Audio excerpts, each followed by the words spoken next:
Ô, mano, dá uma ruída aí na minha... Daqui o pé, cara. Daqui. Tá vendo esses Ô, pés aí? o dedo do menino tá gritando. Puta que chulé! Eu vou vomitar, Hugo. Eu odeio o pé. Sai daqui. Ela odeia pé de verdade. Cara, o pé dele, olha isso, cara. Ele fica fazendo assim. Não vou olhar. Dá uma ruidinha aí na minha unha, mano. Daqui. Olha lá, a Maria vai dar uma mordidinha. Vem aqui. Eu duvidei de tu morder o dedão dele, mas dá aquela mordida pra arrancar o dedão Posso mesmo. morder? Vem aqui. A Chamila morde. Posso morder? Vem aqui, filho da puta. Vem aqui. Da puta não. Posso morder? Filho da prostituta. Posso morder? Teu dedão. Morde aqui, vem aqui. Eu não brincava, galera. Ela morde mesmo.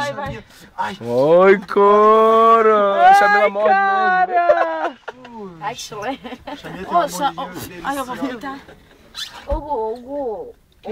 Quem tem nojo de Tu pé? tem que enfiar esse pé eu? dessa bicha. Não, Maria, não. Ele tem que enfiar esse pé na cara dessa bicha. A Laís gosta do pezinho. Ô, Gu, vai lá. Amiga, esse daí tem infravermelho?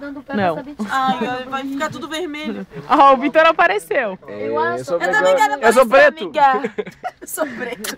É verdade. Eu sou mais negão, cara. Ela, isso que é o irmão do Vitor. Ela tá querendo Ah, é meu irmão. verdade, ele é bem mais moreno que o Já Vitor.